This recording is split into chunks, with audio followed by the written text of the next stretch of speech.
આજે એકદમ નવી વાનગી એટલે કે અળવીના પાનમાંથી પાતરા ગાંઠિયા બનાવીશું. તો એને માટે અળવીના પાન જોઈશે આ રીતે, અને કુમળા લીધા છે.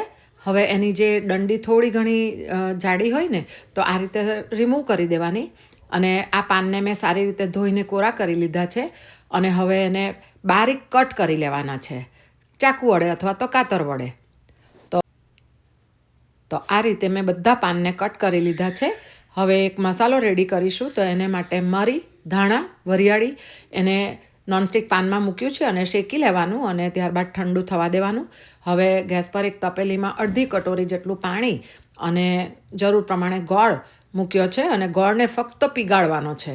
ગોળ પીગળે એટલે ગેસ બંધ કરી દઈશું અને પાણીને બિલકુલ ઠંડુ થવા દઈએ. ત્યારબાદ મિક્સર જારમાં આપણે જે ધાણા, મરી વગેરે શેકી લીધું એને ક્રશ કર્યું. ત્યારબાદ લસણ, મરચાં, આદું વગેરેને આપણે ગ્રીન મસાલો રેડી કરીને તૈયાર રાખશું. ત્યારબાદ ચણાનો લોટ અને ચોખાનો લોટ 2 લીધા છે ચાળીને, અને તેલનું મોણ લીધું છે, ક્રશ કરેલો મસાલો, લીલો મસાલો, અને ત્યારબાદ જરૂરી બેઝિક મસાલા એ ઉમેરીશું. અને આ મસાલા કયા કયા છે, એનું ચોક્કસ માપ કેટલું છે, એ બધું મેં ડિટેલમાં એનો વિડીયો આ શોર્ટ્સની નીચે એટેચ કરેલો છે.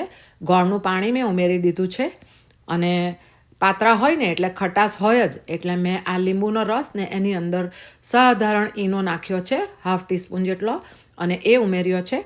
અને આ મિશ્રણમાં હવે આપણે જે કટ કરેલા પાતરા છે એ ઉમેરી દઈએ. અને નોર્મલી પાતરા બનાવીએ એના કરતાં કડક લોટ રાખવાનો છે, કારણ કે આપણે ગાંઠિયા બનાવવાના છીએ. તો હું ચકરીનો જે જાળી આવે છે ને એ લઈશ. તો આ રીતે આપણે લુવાને કરી લેવાના, અને ત્યારબાદ તેલ ગરમ કરવા મૂક્યું છે. મીડિયમ ટુ લોની વચ્ચે ગેસની ફ્લેમ રાખવાની, અને આ રીતે ગાંઠિયાને તળી લેવાના છે.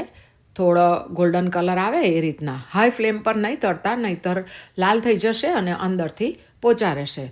તો જુઓ તમે, ક્રંચ એનો સાંભળજો.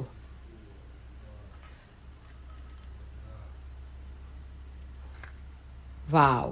તો આ રીતે આપણે બધા ગાંઠિયાને તૈયાર કરી લઈશું, અને આ ગાંઠિયા 20 થી 25 દિવસ સુધી સારા રહેશે. તો આવજો.